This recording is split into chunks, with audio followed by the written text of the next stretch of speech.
GK and science group में आज आपका फिर से स्वागत है। आज अपन अम्ल क्षार की ओरेनियस संकल्पना के बारे में स्टडी करेंगे। देखो दोस्तों, जैसे हमने पहले चैप्टर में पढ़ा था कि अम्ल और क्षार, अम्ल वे पदार्थ जो स्वाद में खट्टे होते हैं, क्षार वे पदार्थ जो स्वाद में कड़वे होते हैं। अम्ल वे पदार्थ जो नीले लिटमस को लाल कर देते हैं, क्षार वे पदार्थ जो लाल लिटमस को नीला कर देते हैं।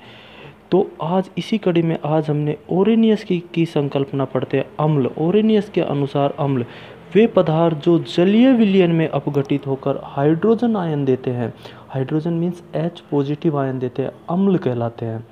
जैसे HCl है तो जब इसे एक्वस, एक्वस मीन्स जल, जब इसे जल में घोला जाता है तो H पॉजिटिव और Cl आयन देगा तो हाइड्रोजन आयन दे दिया। इसी प्रकार से दोस्तों HNO3, HNO3 को जब जल में घोला जाएगा तो H पॉजिटिव और NO3 ion H positive hydrogen ion. H2SO4 को जब दोस्तों जल में घोला जाता है तो यह 2H पॉजिटिव और SO4 2 नेगेटिव आयन तो 2H hydrogen ion. CH3COOH aqueous acetic अम्ल, जब इसे जल में घोला जाएगा तो H पॉजिटिव और CH3COO नेगेटिव आयन देता है।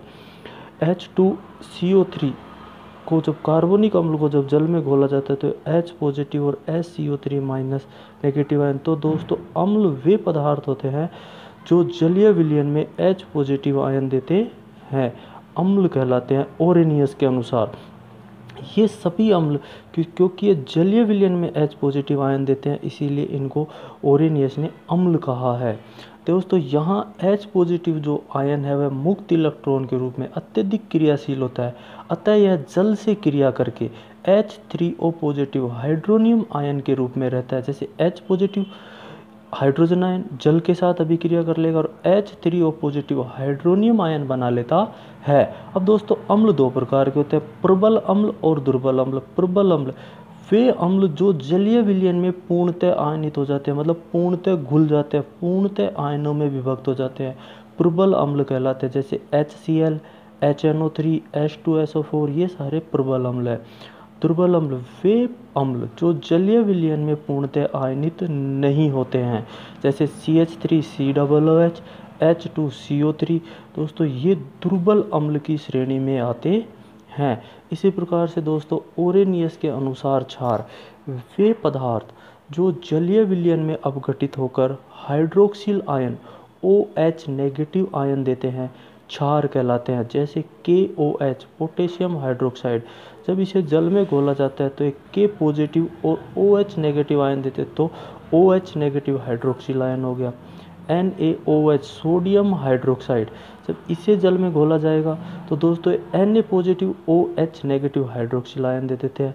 CaOH2 कैल्शियम हाइड्रोक्साइड एक्वस, जब जल में घोला जाएगा तो ये कैल्शियम आयन और 2OH नेगेटिव 2 हाइड्रोक्सिल आयन दे देता है।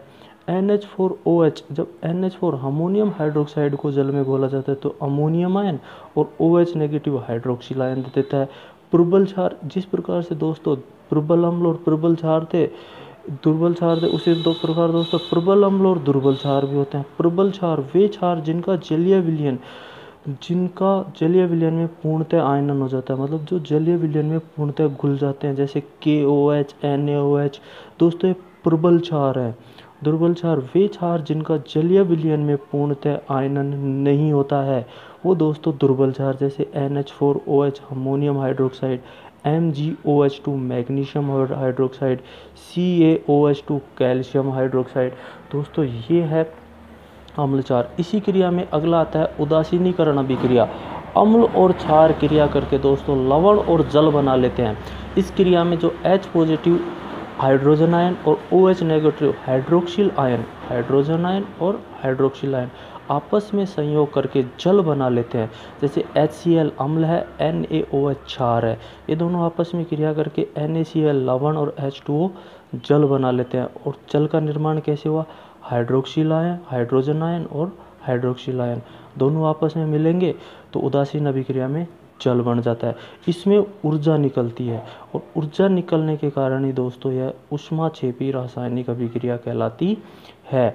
ऊष्माक्षेपी अभिक्रियाएं वे रासायनिक अभिक्रियाएं जिनके पूर्ण होने में ऊर्जा निकलती है ऊष्माक्षेपी रासायनिक अभिक्रिया कहलाती है। और वे रासायनिक अभिक्रियाएं जिनके पूर्ण होने में ऊर्जा दी जाती है ऊष्माशोषी रासायनिक अभिक्रियाएं कहलाते हैं। अब दोस्तों ओरेनियस संकल्पना की क्या कमियां थी? देखो यह जो ओरेनियस जो संकल्पना ये हाइड्रोजन आयन और हाइड्रोक्सिल आयन युक्त अम्ल क्षार के लिए ही उपयुक्त होते हैं।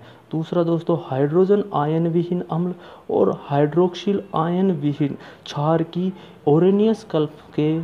ओरेनियस संकल्पना से व्याख्या नहीं कर पाते हैं, जैसे Ca2 की यह अम्लीय व्याख्या नहीं कर पाता है। तो दोस्तों ये ओरेनियस संकल्पना की कमियां थी। आज के हमारे कुछ दोस्तों प्रश्न हैं जिनका आप आंसर कमेंट बॉक्स में अवश्य देना। ओरेनियस के अनुसार अम्ल जलीय विलयन में कौन सा आयन देते हैं? H positive ion, OH negative ion, C positive ion या कोई भी नहीं। दूसरा प्रश्न है दोस्तों निम्न में से प्रबल अम्ल कौन सा है? CH3COOH, HCOOH, HCl या NaOH। सही आंसर कौन सा है? तीसरा प्रश्न है दोस्तों अम्ल क्षार की रासायनिक अभिक्रिया से क्या बनते हैं? लवण और अमोनिया, जल और अमोनिया, लवण और जल या कुछ भी नहीं। निम्न में से अलग को छांटिए, कौन सा एक भिन्न है? HCl, HNO3, KOH, H2SO4। दोस्तों कमेंट अवश्य करें।